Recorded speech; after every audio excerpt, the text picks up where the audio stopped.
மாண்புமிகு உறுப்பினர் சுகுமார்.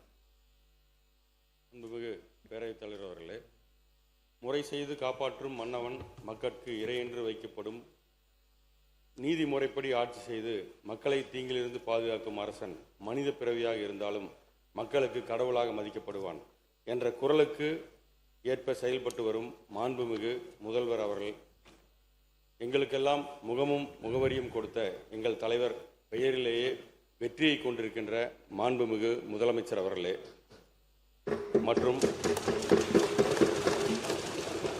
எதிர்க்கட்சி தலைவர் அவர்களே, மாண்புமிகு அமைச்சர் பெருமக்கள் மற்றும் சட்டமன்ற உறுப்பினர் அவர்களே, அனைவருக்கும் வணக்கம். இந்த மாமன்றத்தில் என்னுடைய முதல் பேச்சு. இந்த வாய்ப்பை எனக்கு வழங்கியவர் எங்கள் தங்கத் தலைவர், சிங்கத்தமிழர், தடைக்கல்லை படிக்கல்லாக்கி முன்னேறிய முதல்வர், ஒவ்வொரு வீட்டுக்குள்ளும் ஒளிரும் விளக்கு, தமிழ்நாட்டில் இனி நிரந்தர கிழக்கு, மாண்புமிகு முதலமைச்சர் திரு ஜோசப் விஜய் அவர்கள். அவருக்கு நன்றி என்ற ஒற்றை சொல் போதாது. தமிழ் மொழியின் எல்லா வார்த்தைகளையும் கூட்டி நன்றிக்கு ஒரு வார்த்தை உருவாக்கினால் அந்த சொல்லையே அவருக்கு நான் காணிக்கையாக்க விளைக்கிறேன். ஏனென்றால் 1927 எனது பாட்டனார் திரு நஞ்சப்பத்தேவர் அவர்கள் முதலாக நீதி கட்சியில் கையெழுத்திட்டார். 1929 அவர் முதலாக பெரியாரை கோவைக்கு அழைத்து வந்து முதல் சொற்பொழிவாற்றியவர். அதற்கு பிறகு எனது தாத்தா திரு யூகேஎன் ராசு மற்றும் எனது தகப்பனார் ஆகியோர் கடந்த ஆண்டு வரை நாங்கள் ஒரே ஒரு கட்சியிலே தான் இருந்து வந்தோம். இன்று இந்த ஜனவரி மாதம்தான் நான் தலைவரை பார்த்து இந்த கட்சியில் சேர்ந்தேன். இதற்கு முன்னால் நிகழாத ஒரு பெரும் புரட்சியை எங்கள் முதலமைச்சர் நிகழ்த்தியிருக்கிறார். ஒவ்வொரு தேர்தலையும் தீர்மானிக்கும் சக்திகள் ஜாதி, மதம், பணம் என்ற 3 இருந்திருக்கின்றன. எங்கள் முதலமைச்சர் ஜாதி கடந்து, மதம் கடந்து, பணம் கடந்து ஒற்றை கட்சியாக வெற்றி பெற்று ஆட்சி அமைத்து முந்தைய வரலாறுகளை முறியடித்திருக்கிறார். இந்த உலகத்தை காற்று மண்டலம் சூழ்ந்திருப்பது போல் தமிழகத்தை விஜய் மண்டலம் சூழ்ந்திருக்கிறது. மாண்புமிகு முதல்வர் அவர்களே, உங்கள் பொது வாழ்க்கையில் குறுகிய காலத்தில் இத்தனை தடைகளை சந்தித்த தலைவன் நீங்கள் மட்டுமே. சோதனையின் கொம்பை ஒடித்து சாதனை ஆக்கினீர்கள். நீங்கள் பாடிய பாடலே நினைவுக்கு வருகிறது. புயல் மையம் கொண்டால் மலை மண்ணில் உண்டு, எந்த தீமைக்குள்ளும் ஒரு நன்மை உண்டு. தீமைக்குள்ளும் நன்மை கண்டறியும் உங்கள் போர்க்குணம் புதிய தலைமுறைக்கு வழிகாட்டுகிறது. ஆட்சிக்கு வந்த இந்த குறுகிய காலத்தில் லஞ்சமற்ற அரசை அவர் அமைத்திருக்கிறார் என்பதை நெஞ்சை நிமிர்த்தி சொல்லலாம். அடித்தட்டு மக்கள் சொல்கிறார்கள், விவசாய பெருமக்கள் சொல்கிறார்கள், தங்க தாய்மார்கள் சொல்கிறார்கள், ஒடுக்கப்பட்ட மக்கள் சொல்கிறார்கள், அரசு அலுவலகங்களை அணுகுகின்றவர்கள் சொல்கிறார்கள், என்ன மாயம், லஞ்சம் என்ற போய் ஒளிந்துவிட்டதே. லஞ்சம் வாங்கவும் லஞ்சம் கொடுக்கவும் அஞ்சுகிறார்களே. இதுவல்லவோ ஆட்சி, இதுவரை காணாத காட்சி, இதுதான் தமிழகத்தின் மாட்சி.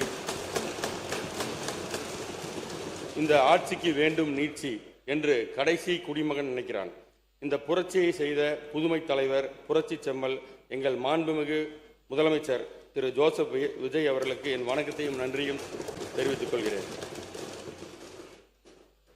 மாண்புமிகு முன்னாள் அமைச்சர் நேற்று பேசும்போது சொன்னார்கள், கடந்த 5 ஆண்டுகளாக நாங்கள் எப்போவுமே டென்ஷனாக தான் இருப்போம் அப்படின்னு. அதுக்கு காரணம், கதவை தட்டுறவங்க ஈடியா விஜிலன்ஸான்னு தெரியாமல் நாங்கள் எப்போவுமே டென்ஷனாக. வெயிட் வெயிட் வெயிட் உட்கார.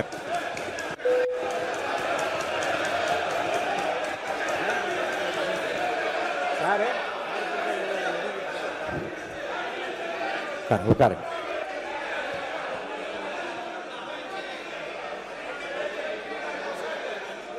இது எனது முதல் பேச்சு.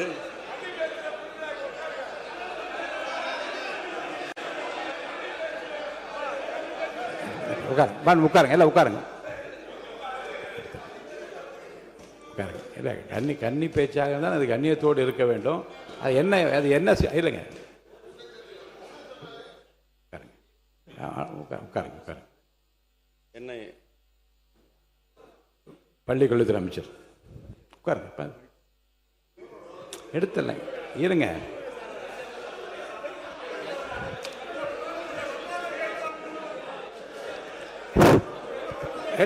மாண்புமிகு பேரவைத் தலைவர் அவர்களே, எதிர்க்கட்சி தோழர்களுக்கு ஒன்று சொல்லுகிறேன்.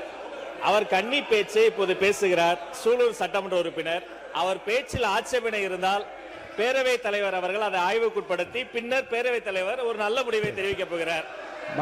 இது உங்களுக்கும் தெரியும். வார்த்தை அவர் இருங்க, உட்காருங்க. அவர் பேசிய அந்த சொற்றொடர் மட்டும் நீக்கப்படுகிறது. தொடர்ந்து பேசுங்க. தொடர்ந்து பேசுங்க. நீக்கியாச்சு. உட்காருங்க. அங்கிருந்து பேசாதீங்க, கை நீட்டி பேசாதீங்க. உட்காருங்க. தயவுசெய்து உட்காருங்க. மாண்பு உறுப்பினர். மாண்புமிகு பேரவைத் தலைவரே, இந்த லைவுக்கு முன்னால் அதுக்கு முன்னால் இது மாதிரி பேசினாக்கா பேரவைத் தலைவர்கள் அறைக்கு சென்று டெக்ஸ்டை படிச்சுட்டு எதை நீக்கலாம் எதுன்ற நிலைமைன்றது ஏற்கனவே. அப்பொழுது பத்திரிகை நண்பர்கள் அதை வெளியிட மாட்டாங்க. இப்போ அப்படி இல்லை. இப்போ உங்களுடைய கட்டுப்பாட்டில் இது லைவில் போகுது. எல்லாமே உடனுக்குடன் அப்பயே தீர்வு கண்டால் தான் இதற்கு ஒரு முடிவு வரும். மொழியை நீங்கள் பின்னாலன்ற முறை கொஞ்சம் மாற்றிக்கணும். நான் உங்களை ஆர்டர் போடுறதுக்கு எனக்கு அதிகாரம் இல்லை. ஏன்னா இந்த சட்டமன்றம் உங்களுடைய கட்டுப்பாடு தெரியும். தகவலாக உங்களுக்கு நான் சொல்கிறேன். அப்பப்பொழுது முடிவெடுத்துறது தான் சரியாக இருக்க முடியும். அது பின்னால் இருந்தாக்கா அது சரியாக வராது. இப்போது நீக்கப்பட்டிருக்கிறது. பொதுவாக நான் ஒன்று சொல்ல விரும்புகிறேன்.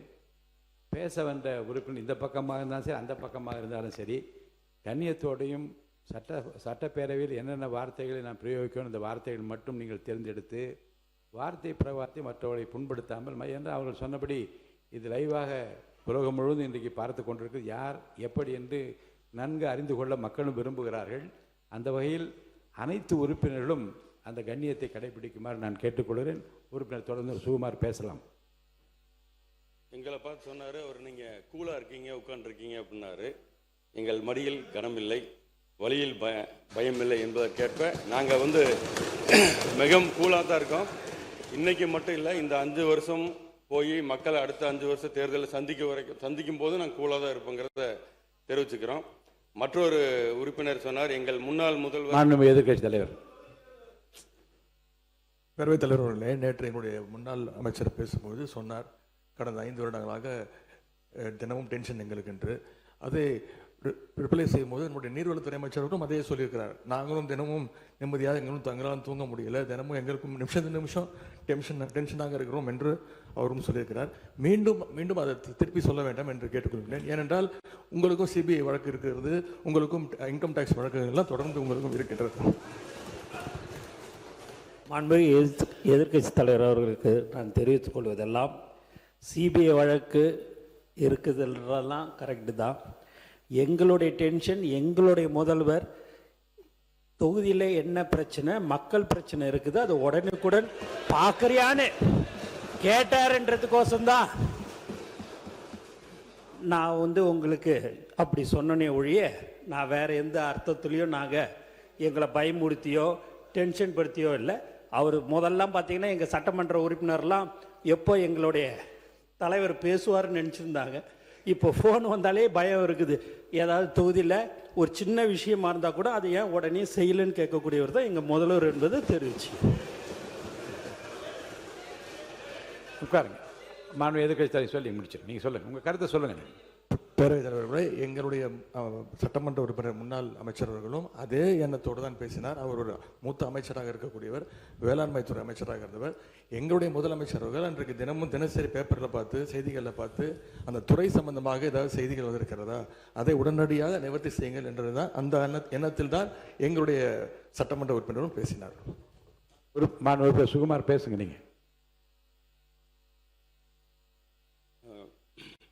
நேற்று மற்றொரு முன்னாள் அமைச்சர் பேசும்போது சொன்னார், எங்கள் முன்னாள் முதல்வர் எங்கும் இருக்கிறார், எல்லா திட்டங்களும் இருக்கிறார், நீக்கமர நிறைந்திருக்கிறார், எல்லா இடத்துலையுமே இருக்காருன்னு சொல்லி பேசினார். அது ரொம்ப சந்தோஷம். ஆனால் மக்கள் மனதில் இல்லை. மக்கள் மனதில் இருந்தால் மட்டும்தான் இந்த சட்டமன்றத்துக்குள்ளே வர முடியுங்கிறது உங்களுக்கும் தெரியும், எங்களுக்கும் தெரியும். அதனால் மக்கள் மனதில் இடம்பெற்றிருந்தால் இந்த பிரச்சனையே வந்திருக்காது. இங்கே உட்கார்ந்துருக்கலாம். நீ குறுக்க பேசாதீங்க. மாண்பு உறுப்பினர்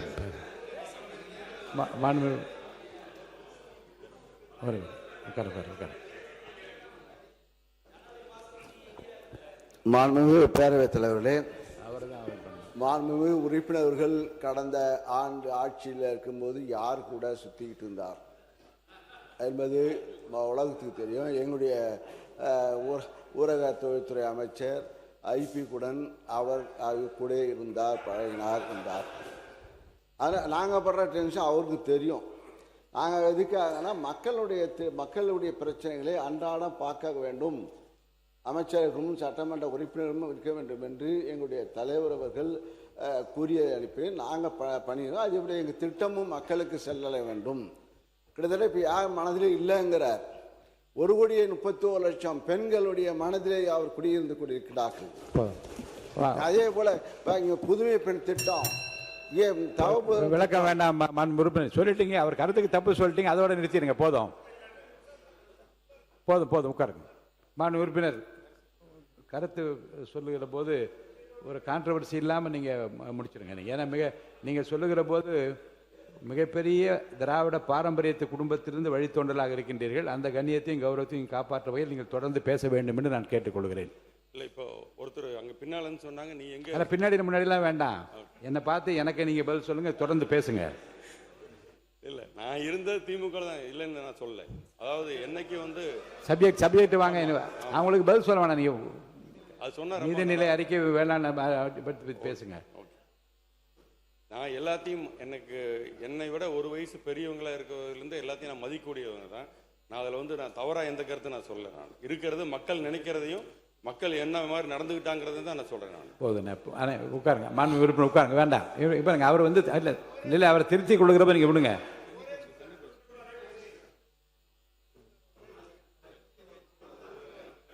கொடுங்க.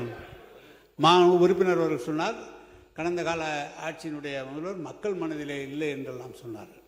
நீங்கள் வாங்கினது 108, எதிரில் இருக்கிற உங்களோட அதிகமாக வாங்கியிருக்காங்க. தனித்தனியாக பிரிஞ்சிருக்கே தவிர உங்களோட அதிகமான வாக்குகளை பெற்று தான் நீங்கள் வந்திருக்கிறார்கள். எனவே நீங்கள் அதிமுக நான் 79 72 இடங்கள் இருக்கிறது. அவை முன்னவர் அவை 72 இருங்க, ஒரு நிமிஷம் நான் சொல்லிடுறேன், நீங்கள் சொல்லுங்கள். நான் சொல்லிடுறேன். நீங்கள் வாங்கிய வாக்குகள் 108 இடம், 35% அங்கே வாங்கியிருக்கிறது கூட வாங்கியிருக்காங்க. தனித்தனியாக பிரிஞ்சிருக்கு. எங்ககிட்ட இருக்கிறவங்க தான் உங்ககிட்ட வந்து ஆதரவு தெரிவிச்சிருக்காங்களே தவிர எங்கள் தலைவர் எப்போதும் மனதில் இருக்கிறவர், எப்போதும் மக்கள் இருக்கிறவர். நீங்களே சொன்னீங்க, ஐயா தந்தை பெரியார் அதற்கு பிறகு தொடர்ந்து திராவிட இயக்க கொள்கையில் இருந்துதான் வந்தவன் என்று. எனவே மக்கள் மனதில் இருக்கிற காரணத்தால் தான், நீங்களும் அதில் இருந்த காரணத்தால் தான் இன்றைக்கு கூட நீங்கள் சட்டமன்ற உறுப்பினராக வந்திருக்க முடியும். மாண்பு உறுப்பினர் அங்க விசில் சின்னத்துக்கு மட்டுமே எல்லா தொகுதியிலும் ஓட்டு கேட்டு வந்திருக்கு. அவை முன்னவர் ஒரு